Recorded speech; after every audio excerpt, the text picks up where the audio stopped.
Happy Sunday. I hope you had a great 4th of July, lots of good barbecue, fireworks, and maybe even a few sparklers. As the long weekend winds down, I'm grateful that you chose to spend some time with me.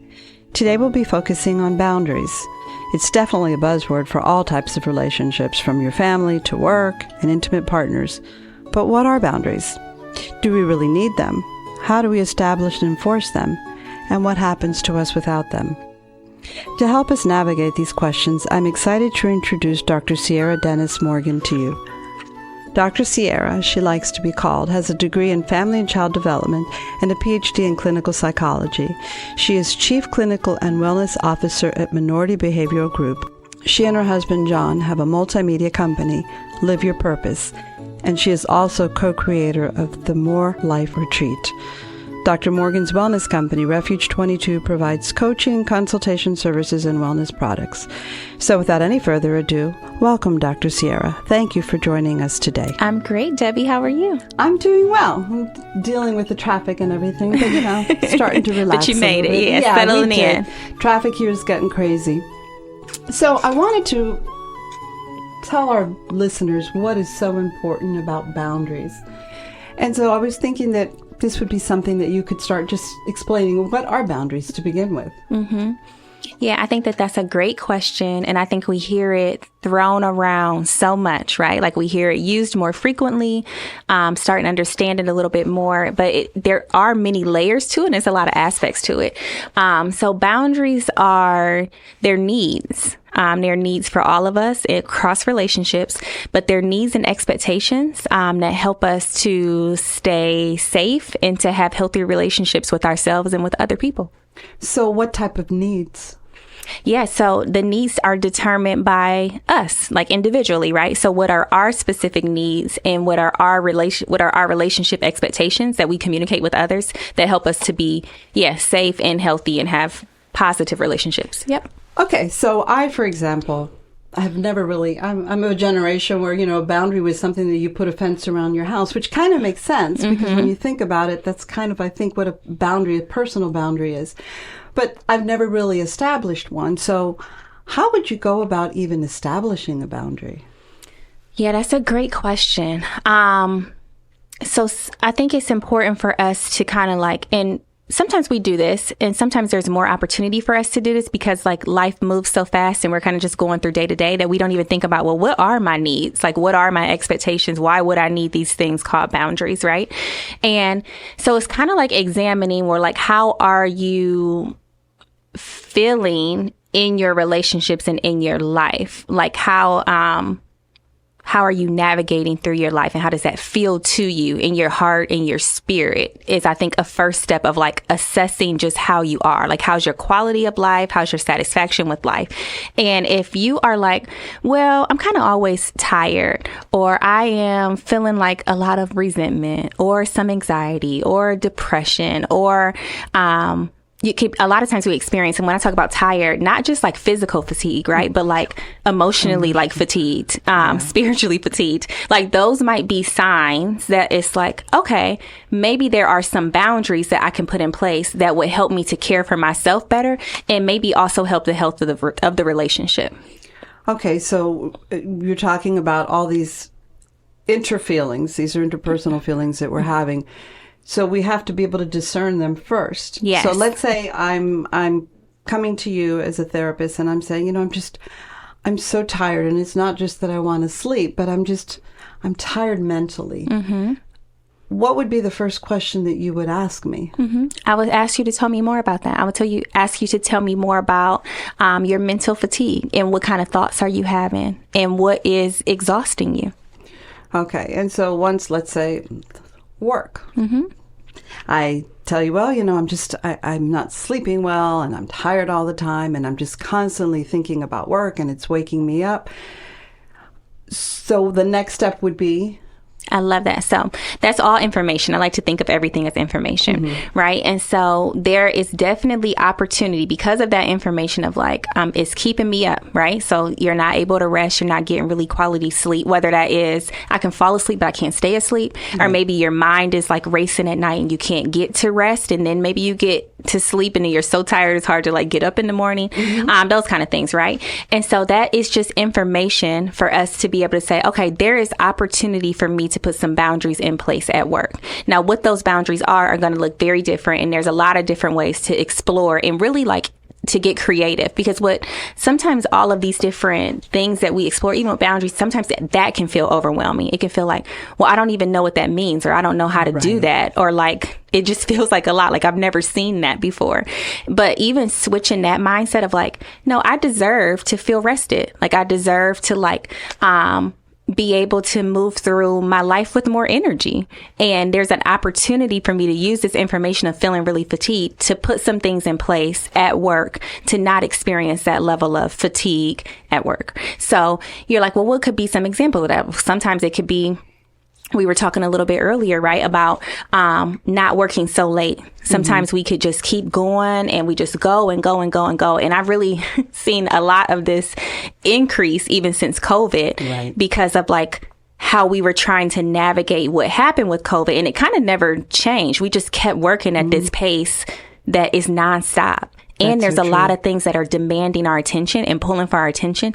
And work often is that for a lot of different reasons for people, whether that's like, I need to work because I have financial needs that need to be met. Or there's just not enough time because I have to work really late or work all the time because of what is going on with my family, or I want to spend time with my kids when I'm here, or whatever the case may be. So there's a lot of demands that pull for our attention. And so sometimes that could be not working so late. Sometimes that could be boundaries of like setting mini breaks throughout the day. Sometimes it could be boundaries of like not waking up first thing in the morning and going straight to like your email or your phone and getting right into work. So there's a lot of different examples. And sometimes those are things that we do that we didn't even think of as boundaries. So sometimes there might be boundaries that you have that there's just more opportunity for you to do them more consistently. Yeah, well, for instance, I will not look at my emails until after I've had my cup of coffee, done my morning prayer, meditation, whatever it is that you all choose to do. I don't look at emails. And if I start getting text messages from my team members from work, I won't open them until I'm officially supposed to start my day. Yes. Working from home, I think, makes that a little bit more challenging as well, because your commute is up the stairs to the back office. Yes. So that makes it even, I think, more difficult to close that door between work and not working. Absolutely. That's a boundary. Have you thought of that always as a boundary? Of like, No. I just always thought of it as just, okay, this is what I need to do because my morning needs to start slowly. So that's, because I think that I think you hit the nail on the head. You think of boundaries. Okay, now it's something else I have to do. Now I need to sit down and make a list of all the boundaries that I need to start putting in my life. Yeah. So how would you recommend the normal listener? Let's stay there for a second, because I love that, because we get onto like list, which then becomes more things to like accomplish, right? Right. Yeah. To-do list. I live with those people. Me too. I like to like check everything off of my calendar to say it's done. But that can burn you out also. So that's why I think even the adjustment of like, what are my needs? Like you said, when you were just talking about like, I need to start my day that way, like that is beautiful. And that's a value that you have for how you want to spend your time and how you want to live your life. And so the boundaries only support your quality of life and support you and your needs. That's what boundaries are. Okay. They're not, sometimes we think of them as, like you said, as this like wall, this barrier. And if we think of them as like a wall or barrier, sometimes that can feel disconnecting. Yes, very true. Yeah. And it can feel like, and people are like, oh, here they are talking about their boundaries again. But really what boundaries are is they allow us to connect in more meaningful ways. They allow us to connect with ourselves, and they allow us to engage in our relationships in a way that's really healthy for us. Okay. So, we went into work boundaries. What other kind of boundaries do you think?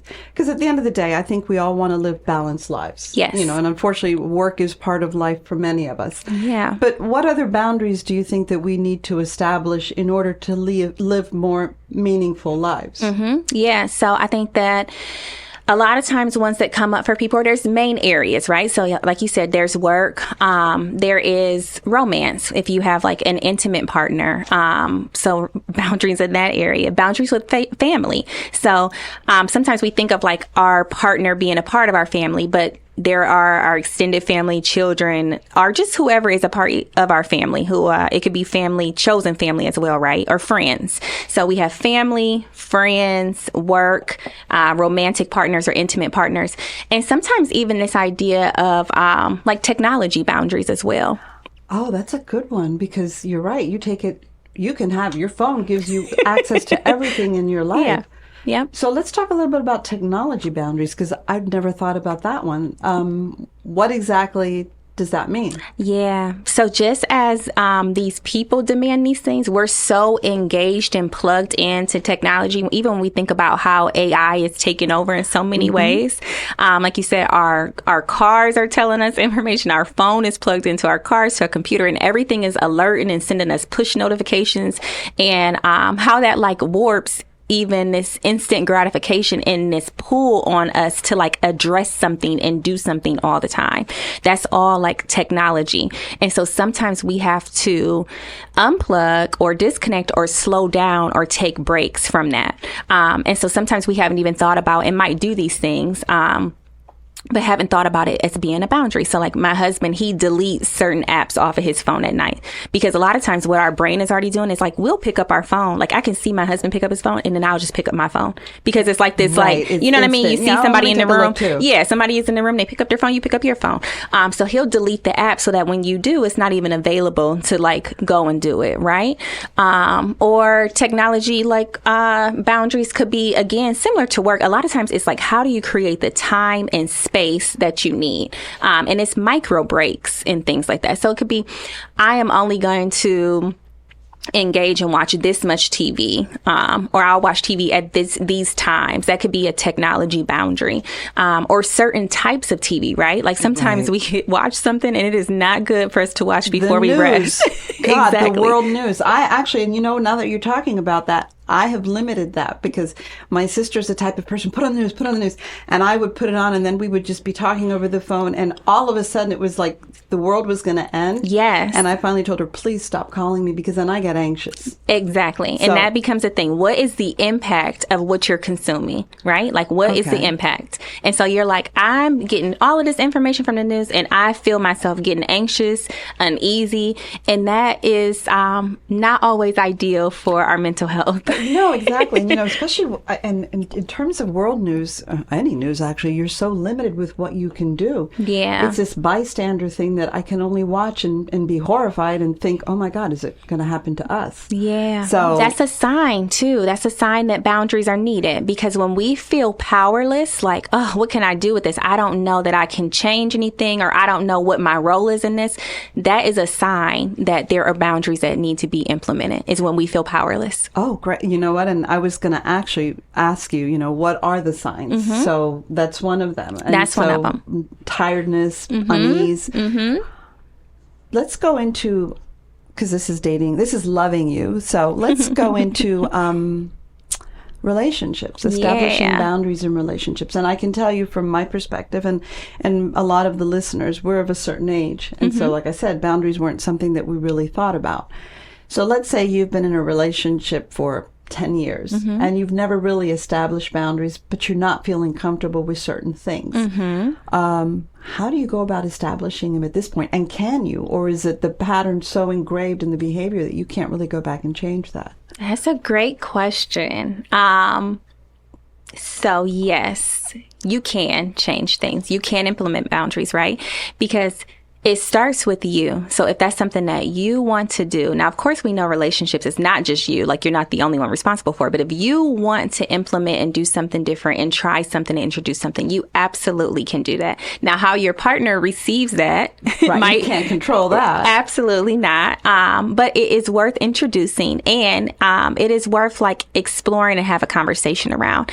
And I think sometimes we get so in our heads about that process of like, well, yeah, I've been allowing this to happen for 10 years, or even if it's not even something that feels like it's so negative, it's just like, it's not working for me anymore, or there's something different I want in this season, and that's okay. And so I think that just starting with your process of how you're thinking about it in your head and sharing that with your partner is a good start. It's like, hey, I really want to talk to you about something. I don't know how you're going to receive it. I don't even really know how to communicate it. I just want to run it past you. And this is what I've been thinking. I think it's a great way to start the conversation. Okay, because that was going to be the next question. How do you introduce it? So Yeah. I'm a firm proponent in relationship check-ins. Yes. And that was just something that I was thinking about. So maybe would that be a good moment to bring it up? Absolutely. I love check-ins. I think that that's something that was introduced in my own relationship a while ago. And we have, I think that there's a lot of ways to do check-ins too, right? But we do check-ins at least once a week, right? Okay, on a certain, important. on a certain day of the week, we say at the top of the week on Sundays, we're going to check in.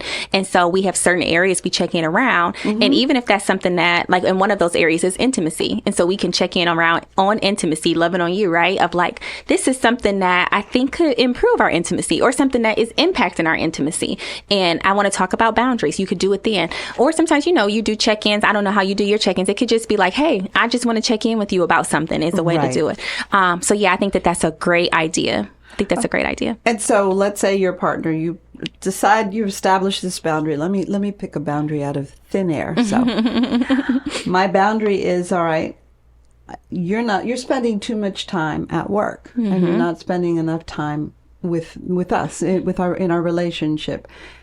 Is that really a boundary, or is that because there's a need there? My need is I want to be with you more. So where would that actually be a boundary? I love that so much because you started with you are spending too much time at work, right? Yeah. And so finger. you are spending too much time at work. So boundaries start with you expressing what I need, I want, I expect. So those are things to consider. I need, I want, I expect. It could be any or all of those things. And you can say, I need to spend more time with you. I want to spend more time with you. And what partner doesn't want to hear in a loving way, right? Like, I want to spend time with you. I need more time with you or more whatever with you. And I think starting there versus like, because it also backs people up of like that they don't have to, that they don't have to get defensive of like that they're doing something wrong. It's like, no, I want to address and talk to you about what I need. And I need more of you. Like, I need to love you differently. I need to spend time with you differently. And starting with the I statement is how you talk about, introduce, and move and live within your boundaries. It's from I. Okay, so I need more time with you. I feel like you're spending a lot of time at work. I feel like that's pulling us apart. Where would the boundary be for him or for your partner to, 5 hours at work, less a week? I mean, that's where this is where I'm struggling at establishing. I can tell you what my need is, but I don't really know if that's a boundary or that's where the boundary would lie or if that's just a need. That's a good point. So the need is, a boundary is a need. And you're right, because that is something that you're co-creating. They also get, of course, say so and have power and agency and like in how they do that too. So you all can co-create that. But yes, you say, I need to spend more time with you. And you can give some like thoughts or recommendations. And you could say, how can we co-create this time together? Okay. So yeah, that's one way to do it. But it gets very like nuanced when we're in our relationships too, because sometimes it gets tricky of like, what's my responsibility? What's your responsibility? And what's our responsibilities together? And so really when you are, when you're communicating, I need, I want, I expect, you're honoring that and you want to be firm on that for you. But sometimes that gets really hard because if we've been doing something for so long, like you said, if we've been ingrained in it, then it gets hard to deconstruct.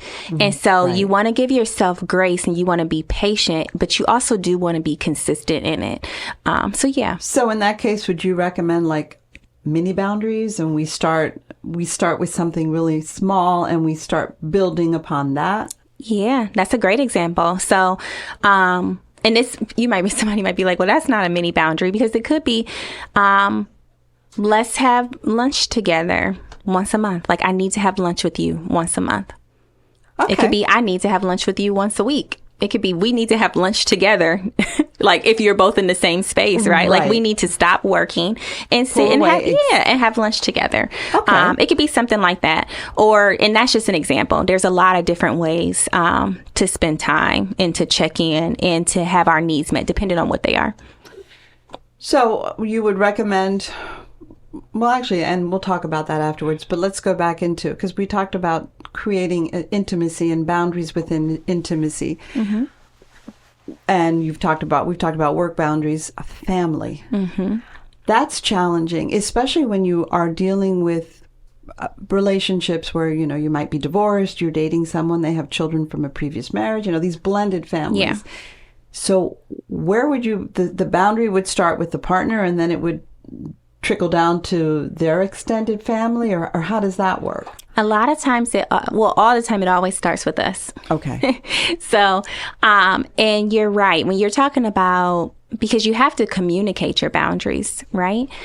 Because expectations, like what are expectations if the person doesn't know that that's what the expectation is? That just creates a lot of confusion and resentment, and it can just create a lot of, potentially could lead to harm. Mm-hmm. So you're right. So when you're in your family dynamics, it starts with you. So sometimes it could be these demands or expectations from that we kind of just moved within. It could be this unspoken expectation, like you need to be here or do this for me in this way for this long, or whatever the case may be. And your need and your boundary might be that I'm not going to do that. Okay. Like, I can no longer do that. I'm not doing that anymore. And that's a boundary that you would honor and that you wouldn't do. And you would communicate to them of like, I'm not going to do that anymore. Or I'm not going to do that in that way. So, and it can create ripples because I was going to say, I can't imagine somebody on the other side when you've been doing something consistently or continuously, then you say, okay, I'm not doing this anymore. Yeah. I'm sure there's some type of pushback. Absolutely. A big part of boundaries in relationships is pushback, because some people are, especially if it's been happening for some time, people are like, well, wait a minute. And there's this poem I love about how your no might make them angry, but your no will set you free. I'll say it again. Your no might make them angry, but your no will set you free. Oh, I like that. Yeah. Yeah. And so personal freedom is so important, because if you're not free, you can't really love on someone. No. And so people will push back if it disrupts what they're comfortable with. So in terms of establishing boundaries with family, it's, let's say, and I'm Latin, so as a Hispanic woman, I can tell you that my mom still thinks, and I'm not going to say my age, but I'm way older than the age of a teenager, a lot older than that. So my mom still thinks that she can tell me what I need to do. Mm-hmm. And she doesn't tell me, do this. She'll say, I think you need to do this. Mm-hmm. And normally I just kind of like, whatever. And I don't do it. If I want to do it, I do it. And, I have to be really honest. A lot of times it's just, I'll do it because, okay, Mom, whatever. Mm-hmm. Sometimes I won't. But I never actually tell her, okay, you're crossing a line here. Yes. So how would I establish that boundary with my mom, who's 82 years old and thinks that the whole world revolves? She's up there telling us all what we should be doing. And if we listen, the world would be a great place. Mm-hmm. So how do you handle that type of a boundary with a parent as an adult? I love that too. And I love the cultural nuances and values that show within our families too. And I think that that's a great one, right? Because the relationships are different. And so we have to there is something of how to consider how we respect our elders and respect our parents. And you can also say, Mom, I know that you think that, but I'm not going to do that like that. You could tell her, or Mom, I'm going to do it this way. You don't even have to say, I'm not going to do it that way. You could tell, Mom, I'm going to do this like this, because this is what works. And explain, this is what works for me for whatever reason. And we can... Oh, it's what's a good example? Is there something that you would be willing to share that is an example of something that your mom thinks you should do? If you can't think of one on the spot, that's okay. Let's see. You should quit your job. Mm-hmm. That's a great one, because I do. I work long hours. So it's she's constantly telling me, you need to find another job. And it's okay, Mom, I'm just pushing towards retirement. I'm not going to be putting a resume and I'm not at that place in my life. If I was, I would have done that. But this is a continuous thing. You're working too hard. You need to get another job. You need to look for a job. Why aren't you looking for a job? Can I help you look for a job? It's oh my gosh, Mom. So that's so good. So Mom, while I really appreciate that you care about me, this is what's best for me right now. Or Mom, I'm working even if it's not what's best, right? You may be like, Mom, I respect what you're saying, and I also need to respect my own process. And this is where I'm staying right now, or this is what I'm doing for right now. Okay. Or Mom, when you say that, that is, it's harmful to me. It doesn't really help. Can you please stop saying that? Oh, that's a good one, because moms never want to harm their kids. Yeah. So if you say that, they're going to back down. Yeah, because you tell her the impact of it. Mom, I know you want to be helpful, but that is not helpful. It's actually harmful. So please stop saying that. Oh, I like that. I'm going to use that one tonight. So getting back to establishing these boundaries, and this is probably the interesting part. You don't have to tell them, I'm establishing a boundary. Yeah. You just tell them, I have a need. Yeah. Yep. Okay. You can. Yeah. More times than not, I think you can. I think relationships vary. And sometimes it's like we get into, we get so rigid, right? Like we are like, okay, then this is a boundary. I need to communicate it like this. And I just don't think that is true to how unique we are.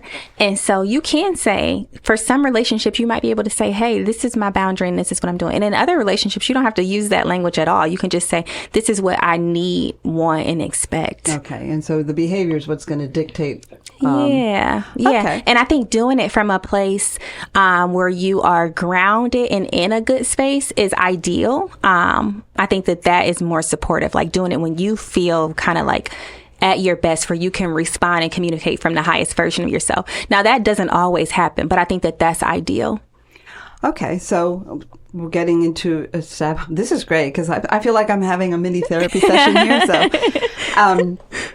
So let's talk about boundaries with children, and not only maintain, and you have young children, so I would think that you're in a really good position to express, to talk about that. I mean, my kids are all grown up, but boundaries with children at all ages. Absolutely. So let's start with the youngest, which your kids are young. How do you establish boundaries with them at this age? Yeah, I tell my children that I need a second. Like, mommy needs some time. Mommy is going to do this for mommy, or mommy is going to step away and just take a little break. And those are boundaries. Like, I say that this is what mommy needs to do for mommy. My daughter told me, and my daughter is 3. So she told me on Sunday, she said, Mommy, you can't go to the gym today. Like, she knew I was getting up to go to the gym. She said, you can't go to the gym today, because she wanted to spend time with me. And I want to spend time with her too. And so I said, mommy has to go to the gym today. It's best for mommy to go to the gym. Mommy is going to the gym, and we'll spend some time together later. And it's a boundary, right? Because I could like feel some mom guilt and be like, my baby wants me to stay. Oh, they need to. And it's like, no, because I am going to be a better mom too. Absolutely. It's best for myself and best for all of us if I go to the gym and take care of myself. So that's like an example. Or like if my child, my one is 3 and one is 5. And so if they're having a hard time, I'll say, I need to breathe right now. Would you like to breathe with me? Oh, that's a great idea. And so we'll breathe together. Now, they can continue to scream and cry, and that's fine. And I'm not going to tell them all the time. I'm not going to tell them, because sometimes, of course, we all have our responses. And it's like, I'm not going to tell them, stop crying or stop doing that or whatever. I'm going to say, I need to breathe right now. I need to settle myself, and give them an invitation to do it with me. So young children, I really think that helps and supports. It's so funny because of all of the challenges that come with when you talk about like your generation and the generation of listeners. Sometimes we just haven't been given the opportunity to just be fully human for a lot of different reasons. You're absolutely right. And so there's a lot of like opportunity for the things that we do with small children to use that across the lifespan. So I think that you hit the nail on the head, because I was just thinking, as you're telling me all these, and you're not really saying it's a boundary, you're saying it as a need. You're actually teaching your children that your needs are important, so their needs will become important. Because absolutely, my generation of women, the needs were the needs of the family. Absolutely. And so my needs were the last ones down the line, because I had to make sure that this is something that as it is, my mom still tells me what to do. Absolutely. Because she still thinks that she has to control the needs and the wants of the family and take care of us. Absolutely. That's a beautiful, beautiful point. And that's important for us to understand too, because it takes some of it, it takes a lot of it just off of us and the pressure just on us. These are societal norms and the impact of oppression and the impact of all of these things that we've had to navigate and take on. And it's not all our responsibility and all our fault. Oh, I like that. Especially the all your fault. Because, it's not all our fault. So yeah, I think that that's a really, really, really good point that you bring up. So yeah. So your children are young. Older children. Yeah. How does that work? Let's talk about teenagers. Oh my God, I still have traumatic flashbacks to 2 teenage daughters at the same time. Mm-hmm. So how do you deal with teenagers and boundaries? Yeah, with teenagers, like, give me an example of something that comes up, because the one that immediately came up for me is like always giving money out to teenagers and sometimes adult children, and it's setting the boundaries around how you're going to give money, and even like things that happen in the household of like how we're going to share responsibilities in the house. Oh, I like that one. Yeah. Yes. So I think that those are ones that come up with teenage children and adult children of like, I want, I expect of like for you to care for the home in this way, whatever that is, or for you to have certain responsibilities, whether that is in the home or outside of the home, around income. Or I can give you, my boundary and rule is I will give you this amount of money this time, but I'm not going to give you any more money after that, or whatever the case may be. So I think that those are the ones that came up for me, but give me other ones that might come up. Boundaries in terms of your adult children. Oh, let's talk about grandkids. Mm-hmm. So as a grandparent and as a single grandparent, the assumption is mom can babysit whenever because mom doesn't have a life. Mm-hmm. So how would you, and I adore my grandbabies, so that's not an issue, but how do you establish a boundary like, okay, well, mom has a life? That's a great one. So you can say, I'm happy to watch the kids on one Friday a month. I'm happy to watch the kids on Friday, but you need to pick them up by 8:00, or they can't spend the night, or whatever it is. Like, you can communicate what you're willing to do, but also what you're not willing to do, or what they need to do in order for you all to have an agreement, if that makes sense. So like, I keep using this example of like watching the kids, right? Because some people are like, I could just drop the kids off, or like you said, like do this whenever. And it's like, I'm happy to help, but you can also say no, but I'm going to have to say no. I'm tired today. I'm going to have to say no. I can't watch the kids this time.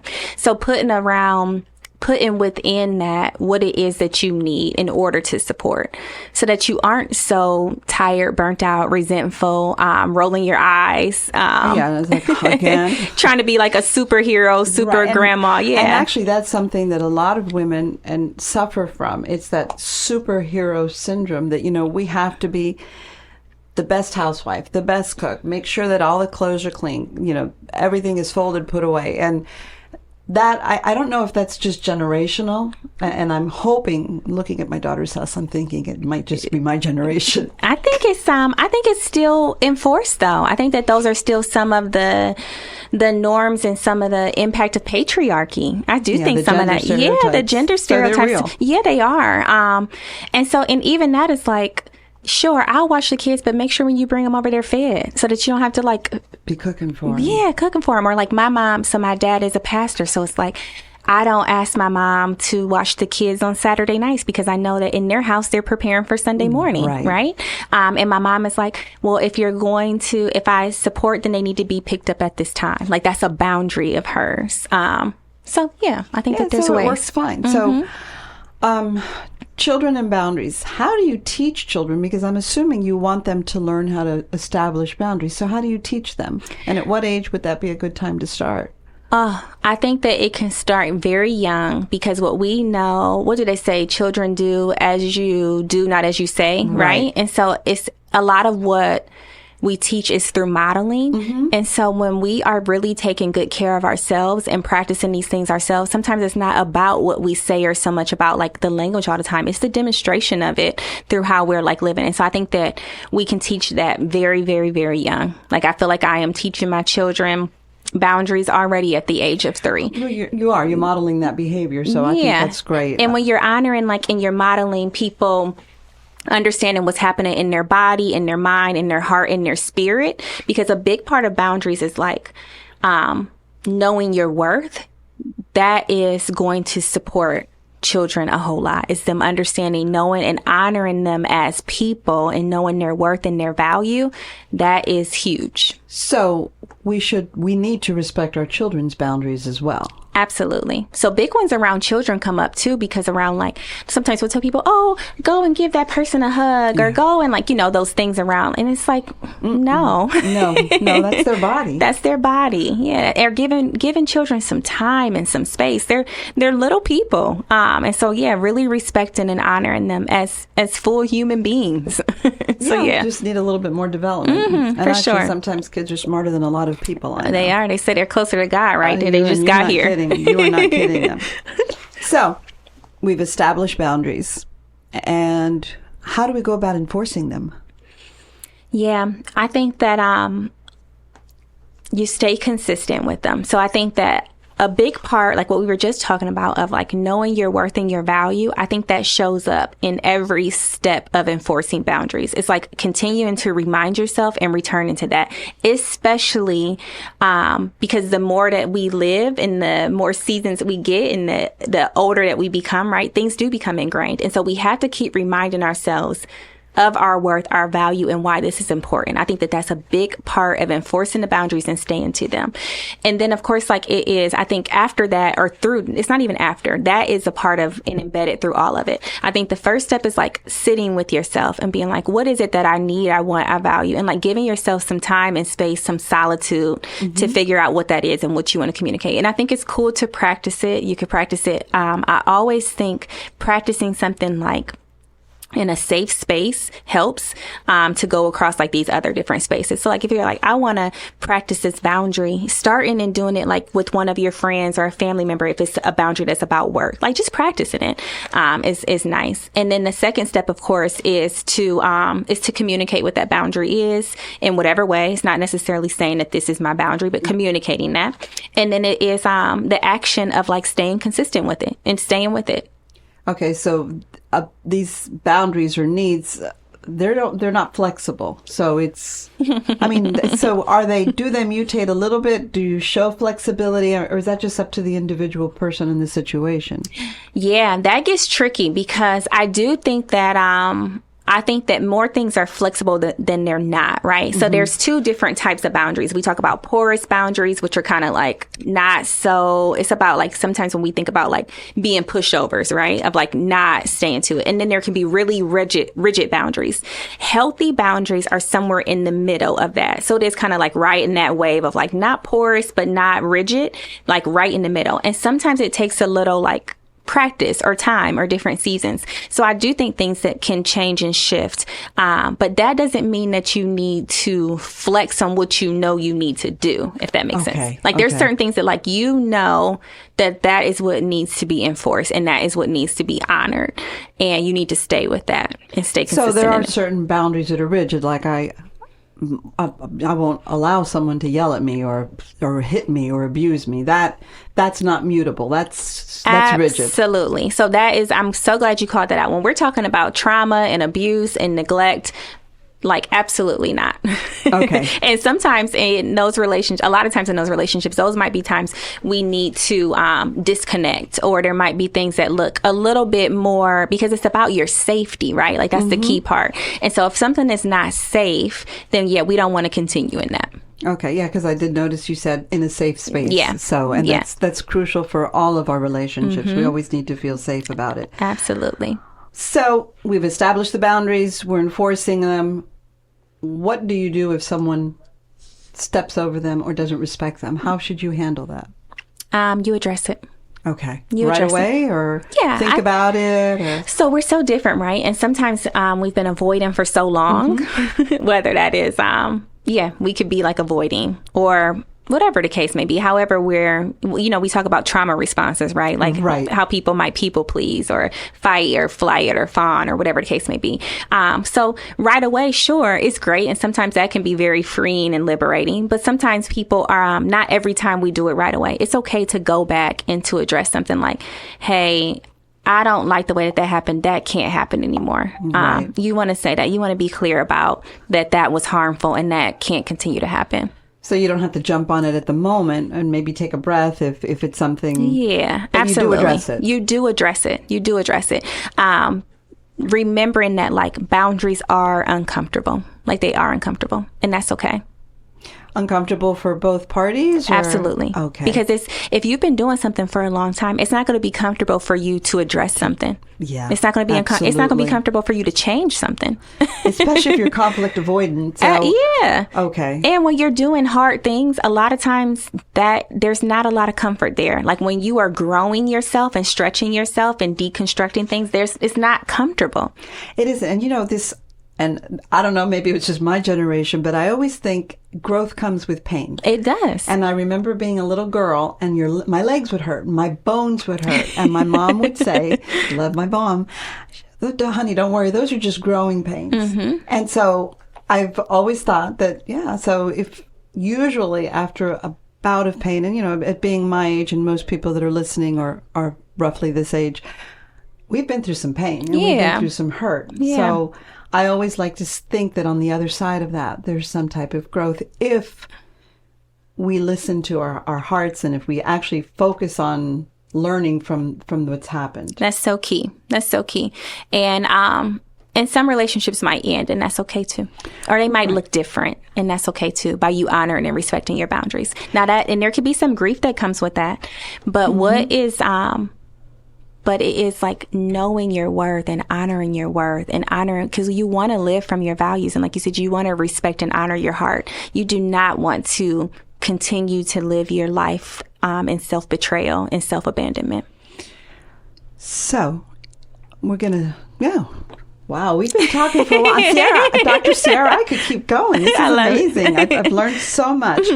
So I guess the last thing I'd like to do is, how do we as individuals respect our partners or our families or our friends? How do we respect their boundaries? Oh, that's a good one. I think that I love your point of like checking in and really like listening to people. Like, I can't say enough of like how important it is to slow down and pay attention, because there just are so many demands and life happens so fast. I think respecting people's boundaries, like we'll even notice it. And if we slow down and pay attention and listen and honor and say, I'm sorry. If somebody tells you something, say, I'm sorry. And, and honor what they say. And it could be very simple things. Like I think of this, I have a little cousin, and she was working this new job, and, she was cleaning up the place, right? Like she was working at this place. And so she like had to stack the chairs and clean the tables. And we were the last people there. She was about to clean up. And so I just wanted to help her, right? So I just am like, oh, it's time to clean up. And so my thing is like, naturally, if you see somebody doing something, you just help. Yeah, exactly. You just get up, you start stacking chairs. And she's like, I don't want you to help me do this. I just want you to just sit down and enjoy like being here. I don't want you to help me doing it. And I had to apologize, and I had to stop and sit down because I wanted to help. That's not what she wanted. Her boundary was, this is her job. This is how she wanted to handle her responsibilities. And so I had to respect that and honor that. And it can be things that are that simple that allows people to be seen and felt and heard in the relationship. Now, that could have gone two ways, and she handled it really well, because she wasn't nasty about it. Yeah. But it could have also gone, and that's where you're talking about slowing down and listening. Yeah. Because someone else would say, no, honey, don't worry about it. And they would have kept doing it. But you would have dissed all over her boundary that she had established. Right. And that's the thing that because I am slowing my life down, then I'm better able to see and hear and understand that from her. Because I think that there have been plenty of times where I just keep helping people do whatever, because that's what I want to do, right? It's like I want to support people and what they have going on. But it's also like, what expense is that to me? Like, at what expense? And also like, at what expense to the relationship of like what this person is saying that they need and want for themselves. Okay, this has been wonderful. Yeah, I've enjoyed talking to you, Debbie. I've appreciated this. This is such a hot topic, and it's that buzzword that it goes around and we hear it, but it's just such a challenging thing. If you don't know what they really are and you don't know how to enact them, you don't even know how to find them. So thank you for clarifying that for us. And then just if there was one thing that you could tell all our listeners about the importance of establishing boundaries, what would that be? It would be to honor what you need. It would be to honor what you need and know that you are worthy of your needs being met. When we love ourselves, then we can love each other and like love it on you, right? Thank you so much, Dr. Ciara, for joining us today. Thank you. And for all your insight and suggestions on working through this challenging but important detail in our interpersonal relationships. I also want to thank my listeners for spending some time with us. If you have any questions or comments, please DM me at Debbie Lopez at Instagram or Debbie Lopez on Facebook.com. See you soon. Until then, live in love.